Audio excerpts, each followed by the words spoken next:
Jai Gurudev. This day, the 12th January, is the most auspicious day for whole world, not only for this generation, but actually for all time to come in future. And the reason is, this is the day when nature has organized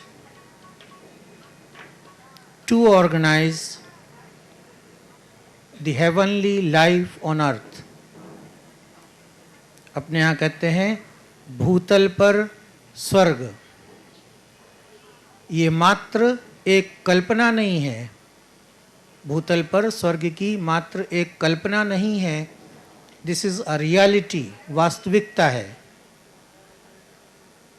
और ये वास्तविकता परम पूज्य महर्षि महेश योगी जी ने अपने गुरुदेव स्वामी ब्रह्मानंद सरस्वती जी और जिनकी अभी हमने पूजा की समस्त वैदिक गुरु परंपरा, उनके आशीर्वाद से उन्होंने ये योजना, ये कार्यक्रम, उसका सारा सैद्धांतिक सिद्धांत और उसका विधान, प्रायोगिक विधान, ये सारा का सारा महर्षि जी ने सुनिश्चित किया. सारे वेद और वैदिक वांग्मय को उन्होंने रीस्ट्रक्चर किया, रीऑर्गेनाइज किया, उसको अपने कहते हैं पुनर्गठित किया फिर से. और आज इस स्थिति में महर्षि जी ने सारे ज्ञान के सिद्धांत की संरचना की और उसके प्रायोगिक कार्यक्रम जो हैं वो इस ढंग से तैयार किए कि न केवल ये पीढ़ी बल्कि अगले हजारों लाखों वर्ष तक आने वाली समस्त पीढ़ियाँ इसका लाभ, इस ज्ञान का, इस सिद्धांत का लाभ, इस प्रयोग का लाभ प्राप्त करती रहेंगी. और ये जीवन उनका जो है स्वर्गिक जीवन हो सकेगा. अपने जब भूतल पर स्वर्ग की बात करते हैं तो क्या बात करते हैं? अपने लोग सब, आप लोग देखते हैं ना सीरियल्स में, सिनेमाज में, भूतल पर स्वर्ग क्या होता है. कहीं वो फॉगी स्टेज बना देते हैं, कहीं वो लताएं, बेल, पुष्प लगा देते हैं. वो एक फिजिकल उसका जो है प्रदर्शन है. लेकिन वास्तव में जो भूतल पर स्वर्ग का वातावरण है वो क्या है? वो हमारे जीवन में सारे सुख हों, आनंद हो, शांति हो, अजेयता हो, संपन्नता हो, पूर्ण स्वास्थ्य हमारे पास हो, किसी तरह का दुख नहीं हो, कहीं पर किसी के मन में कोई विषाद नहीं हो, कोई आतंक नहीं हो, कोई युद्ध नहीं हो. ये भूतल पर स्वर्ग की वास्तविकता होगी. तो ये कैसे भूतल पे स्वर्ग की वास्तविकता होगी? इसके लिए महर्षि जी ने एक बहुत सरल विधान बना दिया. और वो सरल विधान बना दिया भूतल पे स्वर्ग को स्थापित करने का. वो ये है कि भावातीत ध्यान करते हैं. उसको बाहर में विदेशों में कहा ट्रांसेंडेंटल मेडिटेशन. हमारे सारे जो विद्यार्थी हैं महर्षि विद्या मंदिर में, आज 150 शाखाओं में, ब्रांचेज में लगभग 1 लाख विद्यार्थी, 4000 शिक्षक और 2000 हमारे एडमिनिस्ट्रेटिव स्टाफ जो हैं वो सब ध्यान करने वाले हैं. जो 10 साल के ऊपर के विद्यार्थी हैं वो सारे महर्षि जी के पतंजलि योग सूत्रों का अभ्यास करने वाले हैं. सिद्धि कार्यक्रम उसको कहते हैं. और फिर उसका जो अंतिम एडवांस सूत्र है योगिक फ्लाइंग का सूत्र है. कितने बच्चे हमारे ध्यान करते हैं जो यहाँ बैठे हैं? हाथ उठाएंगे. How many students meditate? Can raise the hands. I want to see. And how many practice the Siddhi Sutras? How many practice the Siddhi Sutras? If you can please raise the hands. Lot of them. Very good. ये जो बच्चे ध्यान करते हैं, ये जो शिक्षक ध्यान करते हैं, जो सूत्र करते हैं सिद्धि के, योगिक फ्लाइंग करते हैं, ये इस बात को प्रमाणित करते हैं कि इनकी जो चेतना है उसमें ये रोज सुबह शाम गोता लगाते हैं। भावातीत चेतना में, ट्रांसेंडेंटल कॉन्शसनेस में रोज के रोज 2 बार ये उसमें गोता लगाते हैं। महर्षि जी कहते थे ये ओशन ऑफ कॉन्शसनेस है, चेतना का सागर है।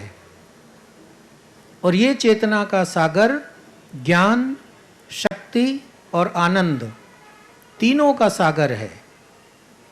और इसमें ज्ञान में, शक्ति में और आनंद में जो हम चाहते हैं अपने जीवन में सारी चीज़ें उपलब्ध हैं। और इसका जो फल है वो फल क्या है? इसका फल है धर्म, अर्थ, काम और मोक्ष। ये भावातीत ध्यान का, सिद्धि कार्यक्रम का जो फल है वो जीवन का अंतिम लक्ष्य क्या है? जीवन काहे के लिए है? जीवन मोक्ष के लिए है। तो धर्म, अर्थ, काम और मोक्ष तीनों, चारों की जो प्राप्ति है वो इससे होती है। और 3 क्षेत्र जो जीवन के हैं, आध्यात्मिक, आधिदैविक और आदि भौतिक, तीनों क्षेत्रों की समान रूप से उन्नति इससे होती है। जो हम दैनिक जीवन में, अपने दिनचर्या में, डेली रूटीन में जो हम देखते हैं, विशेष रूप से विद्यार्थियों के लिए जो हम देखते हैं, वो ये है कि उनका जो ग्रास्पिंग पावर है, उनकी लर्निंग एबिलिटी है, उसमें उनको जो है बहुत बढ़ोतरी होती है।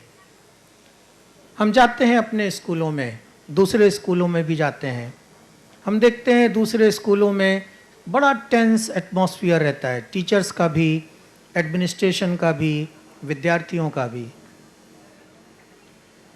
But it's a great pride for all of us to say कि जब हम अपने स्कूलों में जाते हैं, we see very very joyous atmosphere, full of bliss, पूर्ण आनंद जिसको कहते हैं, उसका हमारे स्कूलों में अनुभव होता है। चाहे हम टीचर्स से मिलें, चाहे हम स्टूडेंट से मिलें, चाहे स्टाफ से मिलें, चाहे हमारे मेडिटेटिंग या नॉन मेडिटेटिंग पेरेंट्स से मिलें। हमारा कहना ये होगा कि आज हमारे पास गुवाहाटी अकेले में 6000 स्टूडेंट्स हैं। अगर हम सिलचर, जोरहट, उधर टांगला, करीमगंज, ये सब जगहों को मिला लें तो लगभग हमारे पास 10,000 स्टूडेंट्स होते हैं। अपने यहाँ साइंटिस्ट ने जो रिसर्च की है दुनिया भर में भावातीत ध्यान, ट्रांसेंडेंटल मेडिटेशन के ऊपर, more than 700 researches have been conducted. 700 बार साइंटिफिकली इस प्रोग्राम को वैलिडेट किया गया इन 250 different research universities and independent institutions in 32 countries. ये इतना रिसर्च जो प्रोग्राम है उससे उन्होंने ये देखा कि अगर किसी भी पॉपुलेशन का 1% का स्क्वायर रूट, वर्गमूल, that means 1% of the population and the square root of that number, उतने लोग अगर एक साथ एक समय में ये भावातीत ध्यान, टीएम सिद्धि प्रोग्राम करते हैं तो उसका जो प्रभाव होता है वो पूरा का पूरा जो समाज है, पूरा का पूरा जो क्षेत्र है, उसका समग्र विकास होता है। वहाँ पर सब शांति स्थापित होती है, सारी समृद्धता वहाँ पर होती है, कोई भी निगेटिव ट्रेंड्स एंड टेंडेंसीज वहाँ पर नहीं रह जाते हैं, सारी पॉजिटिविटी वहाँ पर ग्रो करती है, सब सकारात्मकता जो है वहाँ पर आती है। हमारा आप सबको ये आह्वान है, हमारे विद्यार्थी तो हैं लेकिन उनके घर के जो सदस्य हैं, परिवार के सदस्य हैं, अगर आप सब ये एक निश्चित कर लें कि आपके शहर में, असम में एक समय सुबह और एक समय शाम को इकट्ठे होकर सारे लोग, चाहे अपने एरिया में, अपने मोहल्ले में, अपने वार्ड में, अपने विलेज में, एक टाइम में सुबह और शाम इकट्ठे लोग ध्यान करने लगें और उसकी जो एडवांस टेक्निक्स हैं, योगिक फ्लाइंग है, वो करने लगें, तो आप देखेंगे कि जो असम है, जो ये उत्तर पूर्व भारत का है, वास्तु की लैंग्वेज में, स्थापत्य वेद की भाषा में उत्तर पूर्व को क्या कहते हैं, किसी को पता है? उसको कहते हैं ईशान। ईशान कोण है। और ईशान कोण जो है वो भगवान शिव का वास है। जो उत्तर पूर्व है, नॉर्थ ईस्ट है, वो भगवान शिव का स्थान है। और शांति जो है वो भगवान शिव के नाम से जुड़ी हुई है। अगर आपने सुना होगा, उपनिषद का वाक्य है, शिवम शांतम अद्वैतम चतुर्थम मन्यन्ते सात्मा सविज्ञेयः। आत्मा की जो परिभाषा की है उसको शिव की शांति से जोड़ा गया है। शिवम शांतम अद्वैतम, उसमें द्वैत नहीं है, अद्वैतम। चतुर्थम, चतुर्थ जो स्थिति है चेतना की, भावातीत चेतना, वो शिव की चेतना है, वो शांति की चेतना है।